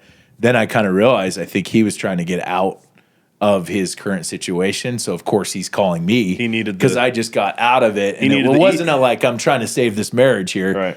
Instead, he would have called the guy that's He wanted the ebook on how to get out of it. He's like, "Can you give me the 3 simple steps on how to get rid of this chick?" Doesn't Keaton have a book on that? I don't know. Divorce, something like that. How to get divorced? No, and how to get through a divorce. Dude, that would be a funny way to do it. Like, instead of like trying to be all sweet about how to help you salvage your marriage, like, dude, I'm gonna teach you how to get rid of this bitch. She's done, and you want gone. Like, I got you. 7 easy 6 simple steps. That's gonna be 20 grand. Well, and how to keep your money, keep your kids, and keep your sanity. Yeah, keep your nuts. Like, you got. I think is the new, like, that's the next level of life coaching for men's right now. You got all these like warrior guys and stuff that are doing their thing, and you got Sean and the Lions Den and Keaton. There's going to be some guy that's going to show up and be like the Deadpool of all this and be like, "Hey guys, fuck that bitch. She's a horrible wife. You got to be gone. Keep your money. Take your kid. You take the kids. How about like?" We might be onto something. It's like we're doing this YouTube channel. Keaton's like, "You got to start a YouTube channel." I'm trying to figure this out, and I'm terrible at it. Like, oh, cool, you can watch this and stuff. And I was like. To my wife, I'm like, we should do I was at my girls' basketball game last night. Yeah. And I'm like, this would be way, way more entertaining. Like how crazy fans get with sports, where I'm yelling at this girls' like basketball coach of 6-year-olds, like, hey, if you put my daughter in, you know what I mean? Like creating like a YouTube channel out of that. That sounds way more entertaining. So I like your idea of like just going like hardcore. Yeah. Hardcore, like opposite. How to divorce your wife and keep your sanity at the same time. And your money. And your money. Yeah. And your pride. Dude, that's coming. You know that with guys like Rich Cooper and Andrew Tate and all these like really kind of masculine dudes that are out there saying like, hey, chick, if you got a body count that's high, sorry, nobody with high values as a man is going to want you. Like there's a whole push towards like really like traditional women. Well, the setups against men, when they go through a divorce, like it's an uphill battle to keep their kids. Oh, dude, let's call it what it is. It's a you want to talk about systemic oppression? Yeah. Dudes are fucked by the system when it comes to divorce and kids. So to have an entertainment value out of it, that would be huge. Yeah, we could make like a Judge Brown show where like the woman always loses.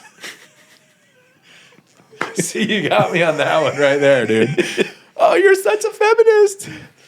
No, dude. No, here's the thing: is I am truly a feminist in that I agree in equal treatment for both. Yeah, and the system is so lopsided against dudes. Like we need to run a W's against these women. You know what I mean? The soccer thing is bad, and girls basketball.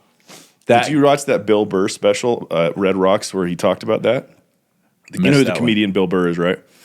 He's one of the best, dude. He talks about how like it was hilarious because there was some woman soccer player railing about how it's incredible that the women don't get as much money as the men, and that he's like there was a panel of 4 dudes on ESPN, and all of those guys had to act like they had no idea why this was happening, and he was blaming women for the failure of the WNBA. He's like, you guys, he's like, look, nobody in the WNBA got COVID. That's how you know nobody goes to those games. He's like, they've been doing games to 500 people for 20 years. Like, you guys failed. It's not me. It's not my fault. It's your fault. Well, there was a recent report that came out about the WNBA. It said the operating cost is $71 million, and they make about $60 million. Yeah, it's crazy. Yeah. Well, I will Dude, and the say, NBA gave them that league. It wasn't even like some entrepreneurs were like, hey, we need to start a women's basketball league. The NBA is like, yeah, let's make this parallel league. Well, here's the thing. You think of women UFC fighters. That's legit. Yeah. I'll watch that. Meritocracy, they earn it. That is awesome. Like some of those fights are way, way better than the men's fights. And I'm like, you've earned it. You know what I'm saying? Yeah. But no, don't get me wrong. I know I've been kind of playing with this whole like masochism thing or misogynistic thing, but like I really do believe in the equal treatment of both. And I love seeing good people succeed regardless. I don't like these stories and stuff about how there's reasons why women can't succeed or men can't succeed. It's all a personal thing. And so, well, I mean, think about like Instagram. Like if you were hot nice with tits, big boobs, so many more followers. You'd have 1 million followers. Like, I mean, bro, could you imagine? My content's good. If I had a pair of tits like that, dude, like you'd be game over, man. I'd have a blue check and everything. You'd see it. Oh, so we gonna go down to the county courthouse and and fight for You don't even need Bryce's to do that, justice of like, hey, I just need an appointment with a plastic surgeon and I can change my name on my own, man. Like it's identify as, Brittany now or whatever. well, and I feel like my wife's smoking hot, and I'm like, she's like, I don't want to do any of the Instagram. I'm like, yeah, but I mean, how many more followers? Like, it's crazy when people are like, man, this guy was checking me out. I was like, that's awesome. That means you still got it. You go, girl. Yeah. And it's just crazy, like how it's so one sided. Like you can just take every single argument, every single statistic, you can benefit it towards your favor. I mean, look at Congress in itself. Yeah. It's just crazy how you literally can just twist one little thing and benefit towards yourself. So Good old humans, man. We like our self-interest, don't we? We sure do. You got any more? Got one more. One more? Okay. not slamming the Democrats the whole time, dude. Is that what we're doing here? I haven't said anything about the Democrats. No. I love my Democrat I brothers love and them too. sisters I and love thems them and too. theys on all the things that they are.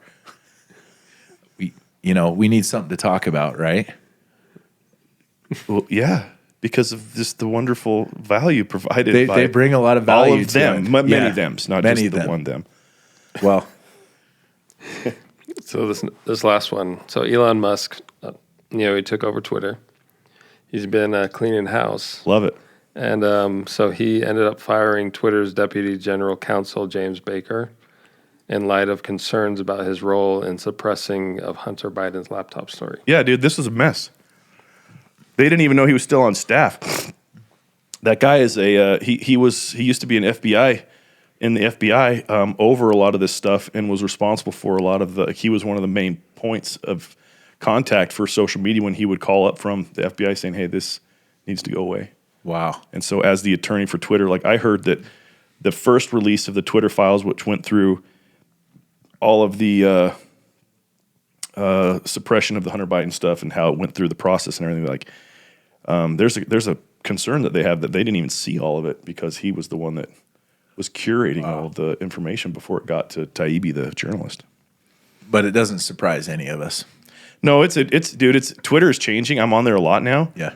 And it's hilarious to watch these whiners about it. Like they released a new, like, so the journalist Barry Weiss, she's an incredible journalist. She was the one that on Twitter released the second batch of the Twitter files as they confirmed that shadow banning was a thing. Because Twitter openly to the public and even under perjury, the threat of perjury in front of Congress, they swore that they don't shadow ban. Jeez. And there's all this proof that like says that complete only right voices were shadow banned.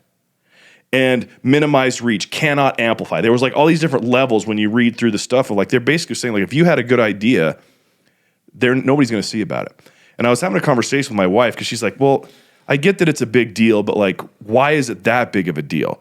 And I go, here's why. It's because when you have people that are legitimately trying to like be open-minded thinkers and they don't have access to all the ideas that are available, especially when they're better ideas, and they think that the worldview based off of what Twitter is this thing, and then you have executives from Twitter swearing in the threat of perjury in front of Congress, oh, we don't do these things. They start to question. But if they would have had an access to that idea that could have come from that tweet or that video or whatever, it can change public discourse. Yeah. And then the narrative gets changed. And then all of a sudden, we have a different landscape regarding ivermectin and COVID and right-leaning policies and exactly who Donald Trump is and all the other things that have been under control from the mainstream news narrative and media and Twitter, all the social media. It's fantastic that he's doing what he's doing. Yeah, it's huge. I was sharing somebody on Instagram. I tagged him, and it popped up saying, hey, this person's got all these false, views and whatnot. And I just like badge of honor to my buddy. I'm like, good job, man. Yeah, that's dude. awesome. Like you're standing up for what's right. But that's having somebody as a threat to the world, threat to the society, threat to draining the swamp in a nutshell. And so having somebody like Elon that's like a voice for the people, we need more people like you that are standing up for the people. Do you see Elon running ever? Do you see him? I don't know. I think Maybe. he's way more impactful than doing what he's doing. I think he's changing the world doing what He he's doing really now. is, dude. I mean, it's hilarious to me to watch people turn on him. They were totally loving his Tesla before he bought Twitter, and now like the noise is so hilarious. Like you have You have people leaving Twitter because they say that now it's all full of anti-Semitism and racism stuff. Like this was an example that was hilarious. So Adam Schiff, he's a congressperson and he's the shittiest human being. Shifty Schiff, yeah. He's a liar. During the Trump hearings, like he said he had all this evidence to prove it and he could never produce the evidence, right? Yep. He's just a liar. And putting my tinfoil hat on for a second, there's some conspiracy stuff about him being a pedo too. So take that for what it is. Yeah. He's on Twitter saying since Elon bought Twitter, all of these negative things are up, right? Yeah. So Elon claps right at him. False. Here's the truth. They fact check his thing. And then he's like, well, how about you give us evidence? And I'm like, this guy wants evidence. And it's like, dude, he just got shut down. Anybody with half a brain's like, dude, you liar, get out of here. Where the old Twitter, nobody would have clapped back. He would have said what he said. And then he's like, oh, I guess the people that don't question easily, then I'm like, well, I guess it's true. And they would have thought something that's not true. Well, here's the thought, and I say this to some of my liberal friends. I said, look, yeah, you don't like Trump. You don't like him. Cool, whatever. I promise you, if Trump would have ran with a D next to his name, you would be fighting for this guy with your life right now. Yeah, because he was kind of like, he was a Democrat in the 80s. He literally like has different views across the board. That's why I like the guy, but he literally stands up for these things. But if he had a D next to his name, you would be the exact opposite of this just because of a label on the side of it. Hold on. I don't even think it would have got to that point. If that would have been the case, he would have never had the machine turn on him. Oh, 1,000%. He would have not been, everything about what happened. It's so crazy what's happened. It's really frustrating if you let it be when you look at like the realities of how politics have no morals anymore. There's no good people that are politicians.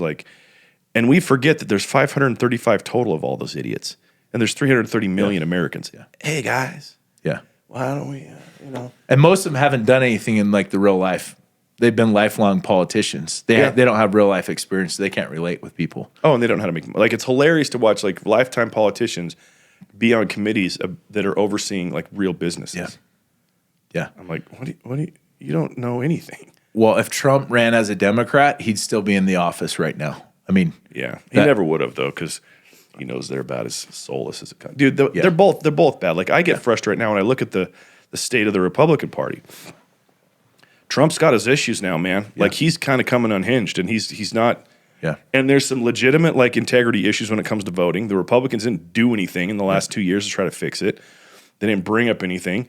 There's people that like DeSantis and think he's done a good job. You got Trump barking at DeSantis. Like, what are you doing, dude? No. There's no real good candidates coming other than Trump and DeSantis. And DeSantis could be good, but he's going to get eaten up by the machine because Trump's the one running the machine. Yeah. So I'm like, great. We got to deal with these idiots more. Like, well, didn't bring on the communism and stuff. Son-in-law just announced he's running? Trump's son-in-law? I just saw that. Jared Kushner or Kushner? Yeah, I just saw something on the news the other day that he's running now. So it's going to be. He likes that Saudi money, I guess. He just wants to get some more of it. Yeah. I don't know. Well, it's just crazy how it works. But here's the best thing about it. Like Sean always taught, just turn off the TV. Yeah. Create your own world. Create your own space. Create your own environment. Because realistically, all these decisions aren't really going to affect you that much. Yeah, they're going to affect generations. But you have the ability to go out there and control what you want to control. Here's where I disagree with that. I agree. Turn off the TV, control your environment, all that. But I've talked a little bit about this. I actually shared a clip on a former podcast that I did where I talked about this. Like, you can't change anything from outside of the group. So, like, if we want to change the way politics are, we need to get rich so that we can have influence over what the politicians are doing for us. Yep. And if we even further get into politics, like you want to change what's going on there, be one of those guys that's like a principled man in politics. You can't change it from outside. We're trying to change from outside, and all it is a bunch of yippee, yap. But if you can get money and have influence, then they pay attention and you have control. Like, trying to act like money isn't the way to do it is just silly. Yeah. Get money. People bitch all that. You see Bernie Sanders and Elizabeth Warren and AOC and all these guys talking about the rich. Eat the rich, all this stuff. They're all beholden to rich people. That's who their donors are. Yep. Okay, well, that means that if I want to get them to shut up, I got to get rich. Yeah. And then get involved in that whole discourse. And be like, hey, man, you turn down the little rhetoric there. And how about we're not going to do that and have real power instead of acting like it's some sort of evil thing that people lobby for Congress. You just got to get in the game. Well, I think too the mindset of it, like the government's going to save me, is what's really crushing people. And I think that's what I'm talking about. Is like we're in a country, and I've lived in different countries and been outside and traveled all over. We literally are in a country that somebody could have $0 and in 3 months be a multimillionaire. There's so much opportunity here. The government's not going to save you. Nobody's going to save you except you, man. There it is. Dude. Nobody's going to save you except you. Dude, this has been fun. Yeah. Yeah. Thanks for inviting me, dude. I appreciate you coming on. Ready? Well, this is good. The Red Suit Realtor. It's a great way to start it off, right? It is. I like it. I just think it's like, it's good too. Like we kind of know we have the same people, but just to have an open conversation and not, sometimes when you know somebody too well, it's too, like you crush it, dude. This has been fun, dude. Thank you. I appreciate that. I've cried. I hope you're telling me the truth. No, I've cried. I've laughed. I've felt like a lot of different emotions. It's powerful, man. Thank you. I appreciate what you're doing, dude. You're making a huge impact. We'll get you back on soon. Dude, that'd be awesome. Dude, you guys, so where do you find this book? Is it just on Amazon? Yeah, it's Amazon. Amazon, you can find it there. Suited for Real Estate Success. Scott Orison, the Red Suit Realtor. I had all my family buy it. I said, hey. That's how you got the bestseller status? That's how you get the bestseller, dude. It's all about, You're like, I got boxes in my garage, man. Oh, it's loaded up, man. I love it. It's loaded up, but. Well, dude, but you've been very candid, and I appreciate that. I love what you're doing with your community and how you're looking to, provide people resource and opportunity to make sure that they don't experience they don't have to fall. That's cool, dude. Well, kind of like that money thing you talked about, to like this disease, dystonia, there's really not a cure for it. If I go out there and raise $1 million, it's probably not going to do much. But if I can help create 100, 200, 300 millionaires, and they look back and they hear more about it, and then you're raising hundreds of millions of dollars, then you can actually take an impact on certain things when it comes to that. And so I feel like the why, it's hard to take that away. And I feel like at the end of the day, people that really know their why, they're the ones that are out there changing the world. Yep. And, it's our duty, because of all this crap that we've seen in the world, to go out there and stand up, stand out. And when you see something's wrong, you stand up for it. And it's crazy how many people will come out of the world. When you try to go safe, it's just like the rest of the world. But, some of my most controversial posts on Instagram get the best. People are like, oh, yeah, that you didn't know. I can relate to you. Instead of when you try to go too safe. But I appreciate you. Invite me, dude. You bet, dude. Having Conan, he's the best, dude. He is the best. I mean, I won't tell that to his face, because then he'll get all egotistical and want more money. Ask him more money. Yeah. I'm the same way. He's all right, I guess, but it'll do for now. Just kidding. All right, anyway, guys, Scott Orison, the Red Suit Realtor. Your handle's at Red Suit Realtor on Instagram. Red Suit Realtor. Let's go. And if appreciate it. Anyway, guys, so you guys know the drill. If you're watching this on Spotify, hopefully you watched it on the video. Make sure you follow.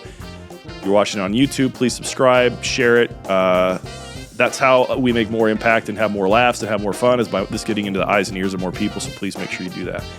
And this is Stand Up.